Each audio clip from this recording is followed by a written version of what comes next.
não parar, não precipitar e não retroceder. Então dizer para esse cara, sabe quando nós vamos parar? Nunca. Nunca na sua porca vida. Pessoal do canal, tranquilo? Então, apoie nosso canal, seja membro, ajude a gente a continuar aqui no YouTube, nas redes sociais, trazendo conteúdo do professor Olavo de Carvalho, trazendo conteúdo para a comunidade do YouTube, para o Instagram, para o Telegram e também para o Twitter, tentando abrir os olhos do pessoal para a verdade e mandando conhecimento para o professor Olavo de Carvalho. Também se inscrevam no canal, compartilhem, comentem, apoie o nosso canal quem puder. E o imprescindível é se inscreverem no COF, no Seminário de Filosofia do professor Olavo de Carvalho. Tranquilo? Então é isso aí. Se inscrevam e apoiem o nosso canal. Valeu, forte abraço!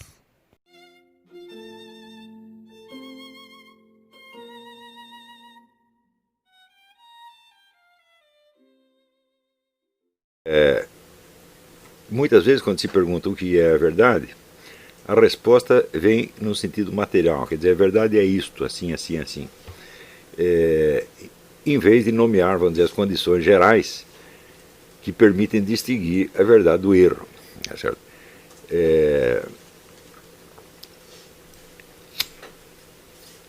Uma resposta muito comum é aquela que foi dada tempos atrás pelo Bernard Lonergan e Michael Polanyi, de que a verdade não se encontra ao nível das percepções e intuições diretas, mas apenas das grandes regularidades percebidas e confirmadas pela ciência e aceitas pelo consenso da classe científica. Evidentemente, essa é uma resposta de tipo material, ela não está distinguindo quais são as condições que diferenciam a verdade do erro, mas está anunciando um determinado tipo de verdade como sendo o modelo de todas as outras. Eu vejo que isso suscita uma infinidade de problemas, entre as quais o fato de que qualquer verdade científica, entre aspas, é o resultado de uma multidão de verificações feitas sempre com base, vamos dizer, num vocabulário, num corpo de conceitos já aceito de antemão, o que significa que vamos dizer, sempre um recorte, tá certo? E não uma verdade imediata. Em segundo lugar, é evidente que qualquer raciocínio de qualquer tipo só é compreendido mediante um ato intuitivo. Isso eu já expliquei para vocês antigamente. Quer dizer, a percepção da identidade entre duas proposições não é um ato de raciocínio, é um ato de intuição. Tem que ser, ou ele percebe imediatamente, ou ele vai precisar de outras proposições que, por sua vez, cuja identidade também terá que ser percebida intuitivamente. De modo que se você pega uma comunidade de 10 mil cientistas ou 100 mil cientistas que concordam que tal ou qual coisa é verdade, cada um deles teve de verificar, vamos dizer, os cálculos e demonstrações intuitivamente. Portanto, vamos dizer, você dizer que a verdade está nas conclusões científicas e não nos atos intuitivos originários, isso é a mesma coisa que você imaginar que uma comida, uma refeição se faz desde a sua etapa final até as suas origens. Quer dizer, primeiro você tem o bife frito, depois você tem o bife cru, depois você tem o bife enxertado numa parte da vaca, e depois você tem a vaca, e no fim aparece uma vaca. É um raciocínio mais ou menos desse tipo. É quase incompreensível que pessoas de gênio como Bernard Lonergan ou Michael Polanyi não tenham percebido o absurdo do que estavam dizendo. Tá certo? Mas sempre é possível que dentro do contexto de uma determinada discussão, teses que parecem perfeitamente razoáveis dentro do contexto daquela discussão se revelem absurdas quando você as confronta com as exigências básicas do conhecimento humano, fora, vamos dizer, de qualquer contexto acadêmico já pronto. Então, o que eu estou dizendo revela, mais uma vez, a absoluta responsabilidade do indivíduo consciente na busca da verdade. Não há nenhuma autoridade acima da consciência individual para distinguir a verdade do erro. Nem mesmo a autoridade da verdade revelada, porque essa também tem que ser confirmada pelo próprio indivíduo. Quer dizer, para quem Deus escreveu a Bíblia? Para alguma comunidade que já vem com a doutrina pronta, fala, não, a doutrina levou milênios para ser feita e ela só pôde ser feita graças a indivíduos que a compreendiam de algum modo. Então, não há escapatória. Quer dizer, o desespero do ser humano que se vê confrontado com um universo imenso e imensamente complexo e que se encontra desamparado no seu esforço de busca da verdade, ele é natural que ele tenda a se apegar a alguma autoridade, mas infelizmente essa autoridade não existe. Você veja, nem mesmo a autoridade do próprio Deus. Se Deus lhe diz uma coisa que você não compreende absolutamente, como que você vai cumprir o que ele disse, meu Deus do céu? É impossível. Portanto, a própria autoridade de Deus depende de um destinatário capaz de compreender as suas ordens, as suas instruções, os seus mandamentos, etc, etc. Mas, se você, sei lá, não cometer adultério, mas o neguinho não sabe o que é adultério, danou-se, como é que ele vai cumprir isso aí? Então, Deus não é idiota de dar instruções incompreensíveis e depois punir quem desobedeceu. Se você olhar os 10 mandamentos, você diz, bom, acho que não tem uma coisa mais clara do que os 10 mandamentos, é claro para todo mundo e por isso mesmo é obrigatório para todo mundo. Se fosse um negócio esotérico, então só seria obrigatório para aqueles que compreendem, né? Então, isso quer dizer que a autoridade do indivíduo, portanto a sua liberdade, é o pilar de todo conhecimento possível. E não havendo, como já foi demonstrado, não havendo conhecimento racional, somente conhecimento intuitivo, nós somos sempre devolvidos ao mesmo problema da intuição imediata da verdade. Infelizmente, no vocabulário filosófico acadêmico americano, você tem várias palavras que estão com o seu sentido invertido. Não é isso? Um deles é perception. Eles distinguem entre perception e fact. Eu digo, mas se a sua percepção não apreendeu o fato, ela percebeu o quê? Não percebeu coisa nenhuma. Portanto, estão chamando de percepção apenas o fenômeno que se desenvolve dentro da consciência subjetiva, e não a sua relação com o objeto. Mas se não há relação com o objeto, não há absolutamente percepção, há apenas uma imaginação. E esta coisa, vamos dizer, está tão é tão viciada que quando você fala a palavra perception, eles já entendem que é uma coisa totalmente subjetiva. O que inclusive contradiz a própria etimologia da palavra, que vem do verbo sepio, sepire, quer dizer apreender, e per, que quer dizer em volta. Quer dizer, você pegou alguma coisa, apreender algo que não está em você, mas que está em volta. Tá certo? Então,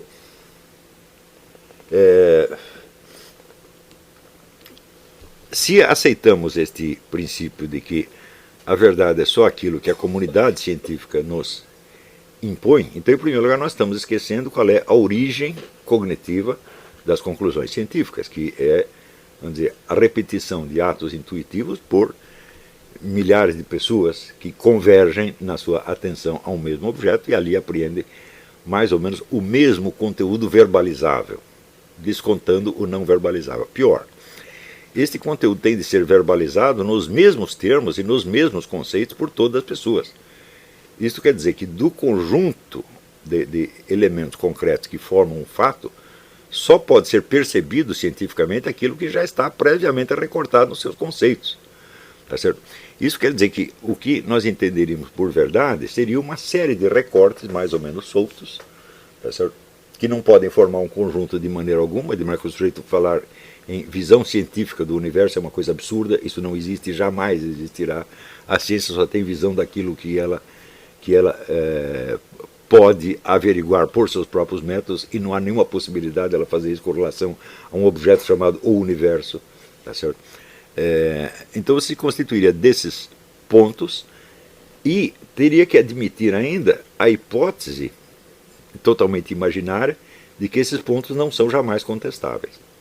O que é contraditório com a própria noção do método científico como algo que está, um procedimento investigativo que está em constante revisão autocrítica de si mesmo. Se a ciência se caracteriza pela constante revisão autocrítica de si mesma, então ela não pode jamais proclamar uma verdade definitiva, nunca, em hipótese alguma. Daí a chamada,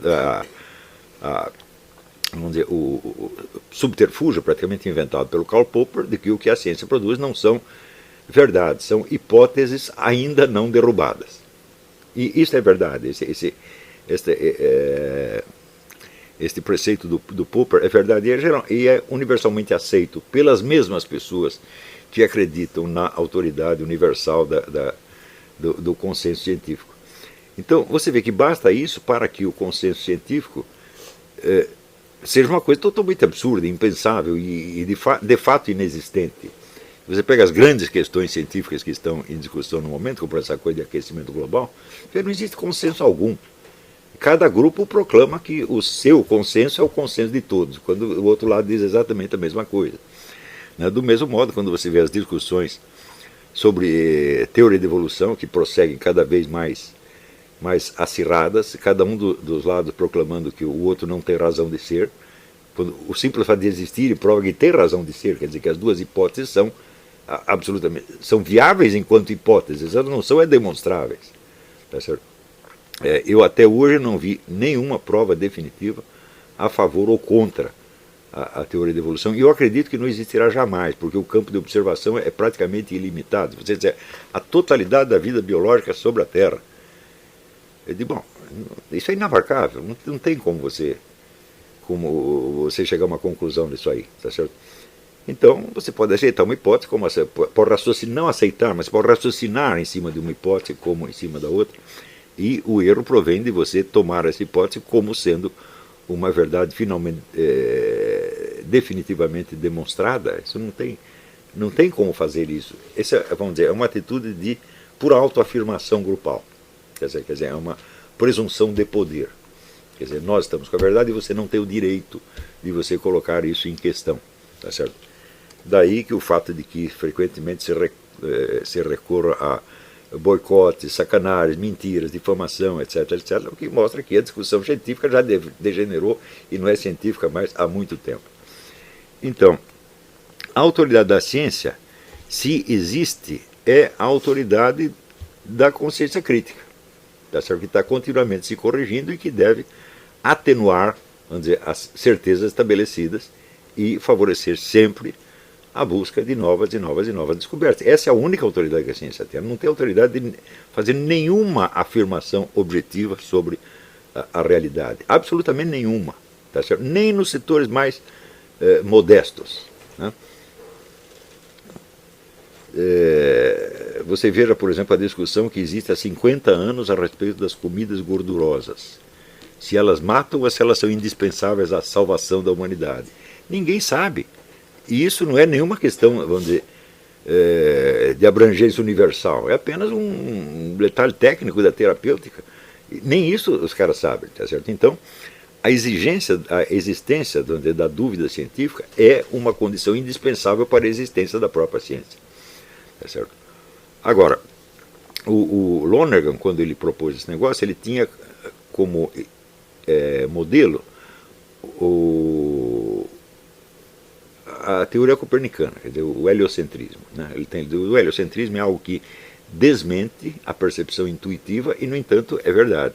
Eu digo, bom, mas ele desmente a percepção intuitiva de algumas pessoas e confirma a de outras, entre as quais o próprio Copérnico. Quer dizer, Copérnico, efetuando certas medições e observações, chegou a uma certa conclusão. Como é que ele capta esta conclusão, se não por um ato intuitivo? Né?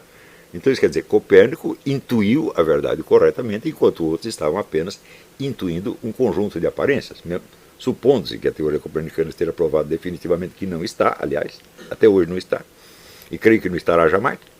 Né? Eu não creio que seja possível ninguém determinar a posição exata da Terra no universo, porque ninguém sabe exatamente onde acaba o universo. É uma coisa muito simples, né? Então você não sabe se ela está no centro, no canto esquerdo, em cima, embaixo. Ninguém sabe isso e não saberá jamais. Tá certo? Vamos dizer, você pode somar indícios, somar, mas uma soma de indícios não constituirá jamais uma prova, constituirá apenas, vamos dizer, um conjunto indutivo de indícios. E eu vejo que a cada geração que passa, parece que os cientistas, não todos evidentemente, mas aqueles que opinam em público, cientistas formadores de opinião, têm uma dificuldade maior em conviver com a incerteza. E uma compulsão enorme de provar que a sua teoria está certa e que todas as outras estão erradas. Em vez de dizer, olha, isso aqui é só mais uma teoria, pode ser que seja, pode ser que não seja, e vamos continuar observando, porque, como dizia Santo Tomás de Aquino, na verdade é filho do tempo. Quanto tempo? Ninguém sabe. Né? Enquanto existir humanidade, enquanto existir ciência, as pessoas vão continuar levantando hipóteses. Algumas parecerão mais adequadas durante algum tempo, outras menos, mas depois tudo pode mudar e pode surgir outras hipóteses nas quais ninguém havia pensado. Tá certo? Então, esta é a condição real da investigação científica. O que confunde o meio de campo é a famosa confusão de ciência com tecnologia. Quer dizer, o fato de que a ciência consiga produzir determinados efeitos é usado como prova de que ela está na realidade. Eu digo, bom, ela está na realidade dentro do campo propositadamente recortado para produzir aqueles efeitos. O que não quer dizer que isso seja generalizável para outros campos. Tá certo? Então, toda e qualquer aplicação tecnológica de um conhecimento científico o funde com uma infinidade de outros conhecimentos que não são científicos e não podem ser provados de maneira alguma. E se você disser, bom, mas as observações científicas podem ser tornadas mais exatas pelo uso de equipamentos. Daí surge aquele famoso problema do Theodore Porter, de que quem vai manejar os equipamentos e como eles vão aprender a manejar os equipamentos. Quando você vê que o aprendizado do manejo de qualquer equipamento científico depende do contato pessoal entre o instrutor e o aprendiz, envolvendo ali uma série de comunicações, inclusive não verbais, quer dizer, jeitos de pegar, jeitos de olhar, etc, etc, você vê que o campo da subjetividade é tão imenso quanto na observação a olho nu. Tá certo? Mas, vamos dizer, o mito, vamos dizer, da ciência como suprema autoridade cognitiva, ele se apoia também num outro fator, que é o da profissionalização das várias atividades. Você vê que a história disso é um negócio enormemente complicado. Então eu estou tentando reconstituir para o livro Introdução ao Método Filosófico somente alguns capítulos da história da profissionalização da atividade filosófica em particular, não das outras atividades. E ali você já vê que a coisa é um saco de gatos. Por exemplo, durante uma boa parte da Idade Média, as universidades eram consideradas, vamos dizer, o suprassumo da autoridade cognitiva. Mas isso é por quê? Porque o povão em volta ninguém sabia o que os caras estavam discutindo lá. Primeiro que eles só discutiam em latim, enquanto o povão falava em alemão, italiano, inglês, etc. E não entendia nada do que eles estavam falando.